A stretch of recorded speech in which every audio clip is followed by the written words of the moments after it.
Baik, jumpa lagi dengan saya Wali. Assalamualaikum warahmatullahi wabarakatuh.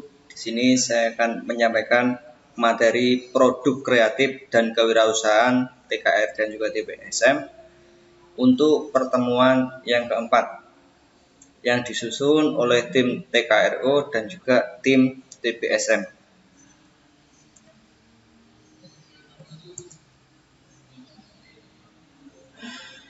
Baik, pada pertemuan kali ini masih melanjutkan untuk KD sebelumnya, yaitu KD menganalisis peluang usaha produk barang atau jasa, menentukan peluang usaha produk barang atau jasa, dan untuk indikatornya menjelaskan peluang dan risiko usaha, menjelaskan faktor-faktor keberhasilan dan kegagalan usaha, mengembangkan ide dan peluang usaha, terus menganalisis peluang usaha produk barang atau jasa. Jadi ini lanjutan dari KD atau materi yang sebelumnya atau untuk pertemuan yang ketiga. Jadi untuk pertemuan yang keempat ini lanjutan dari materi pertemuan yang ketiga.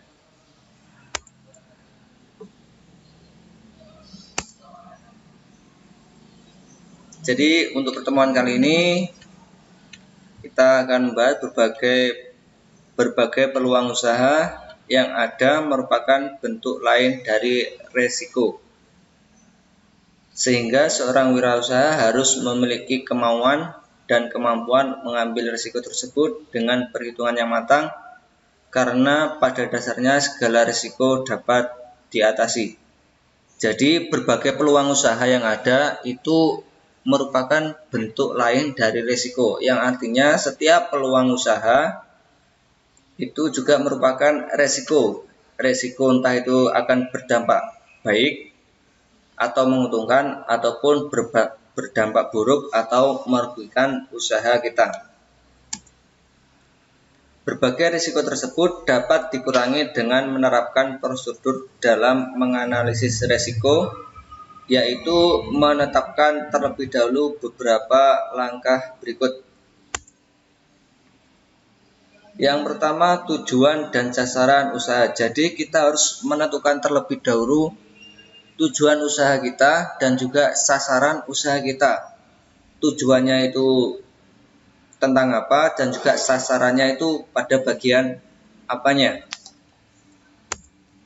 Kemudian meneliti alternatif resiko. Jadi saat ada peluang terus kemudian muncul beberapa resiko, kita harus meneliti atau mencermati pada bagian mana resiko itu, terus kemudian langkah-langkah apa yang harus kita siapkan untuk mengatasi resiko tersebut.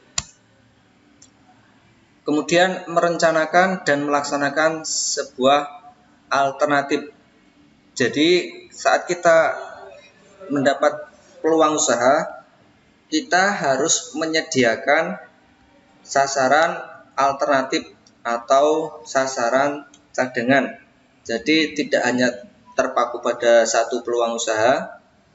Jadi saat kita melakukan peluang usaha atau menjalankan suatu usaha, kita harus menentukan cadangan usaha tersebut. Misalkan jika suatu waktu terjadi kendala, maka kita akan beralih ke cadangan usaha yang lain.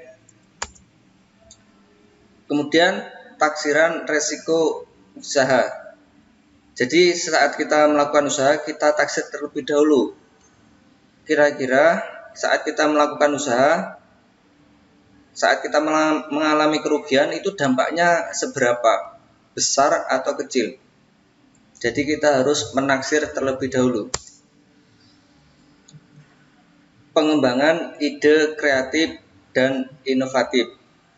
Jadi kita harus mengembangkan ide kreatif dan juga inovatif untuk mengurangi kegagalan dalam usaha.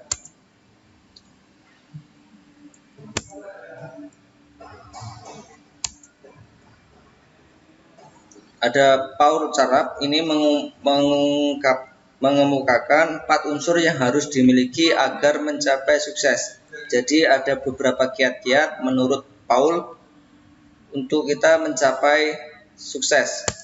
Yang pertama, work hard atau kerja keras. Jadi kita harus bekerja keras saat kita menjalani suatu usaha.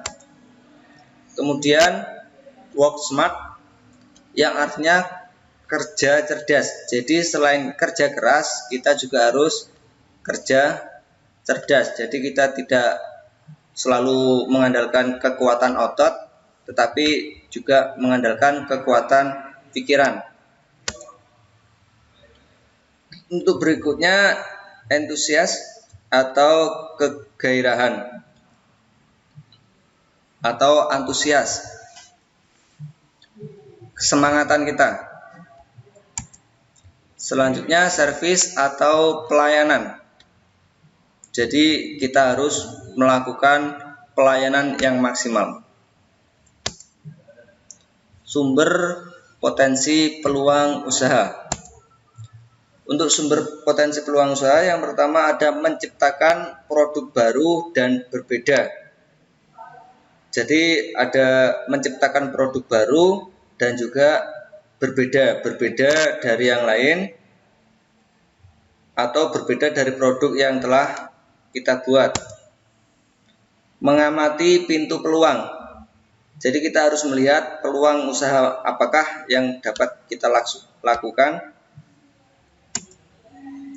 Kemudian analisis produk dan proses produksi secara mendalam. Jadi kita harus menganalisis produk dan juga proses produksi secara mendalam atau secara rinci. Jadi kita benar-benar paham tentang produk dan juga proses produksi.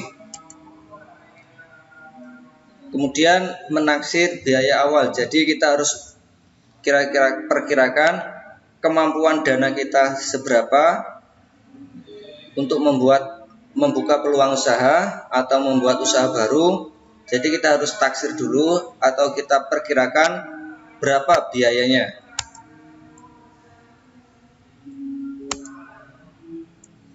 Pengertian dan arti penting inovasi.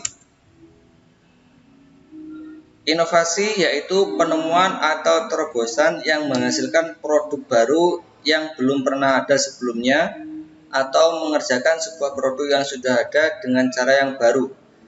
Yang artinya kita membuat produk baru ataupun kita dengan produk lama cuma kita perbarui, entah itu dari kemasan ataupun dari harganya. Prinsip-prinsip inovasi. Yang pertama ada prinsip keharusan, yaitu keharusan menganalisis peluang, keharusan memperluas wawasan, keharusan untuk bertindak efektif, keharusan untuk tidak berpikir muluk. Jadi kita nggak perlu muluk-muluk terlebih dahulu, terutama saat kita mau memulai usaha baru. Prinsip larangan. Jadi ada keharusan, ada prinsip larangan. Yang pertama larangan untuk berlaga pintar. Jadi kita dilarang untuk berlaga pintar, kita harus biasa-biasa saja walaupun sebenarnya kita paham. Larangan untuk rakus. Kemudian larangan untuk berpikir terlalu jauh depan. Walaupun kita harus berpikir jauh, cuma kalau terlalu jauh itu kurang baik. Mengembangkan cara berpikir inovatif. Biasakan memiliki mimpi atau tujuan. Jadi kita membiasakan diri untuk memiliki mimpi atau tujuan. Perkaya sumber ide. Jadi kita harus mencari ide-ide atau pengalaman. Biasakan diri menerima perbedaan dan perubahan. Jadi kita tidak boleh kaku. Jadi kita harus menerima adanya perbedaan ataupun perubahan. Tumbuhkan sikap empati. Pembahasan lanjut mengenai risiko usaha secara umum atau secara garis besar. Ada 4 ini. Yang pertama resiko teknis, resiko pasar, resiko alam, resiko kredit. Resiko teknis ini mungkin dari alat yang kita gunakan atau beberapa bahan. Terus kemudian resiko pasar ini mungkin mengenai naik turunnya harga pasar. Resiko alam ini berhubungan dengan bahan kita. Mungkin bahan kita atau usaha kita memerlukan cuaca yang panas, cuma kondisi alam sedang hujan terus. Terus kemudian resiko kredit ini mengenai keuangan kita atau jalannya keluar masuk uang. Terima kasih atas perhatiannya. Saya rasa sudah cukup untuk materi hari ini. Jangan lupa untuk menjaga kesehatan. Sampai jumpa di materi selanjutnya. Saya Giri. Assalamualaikum warahmatullahi wabarakatuh.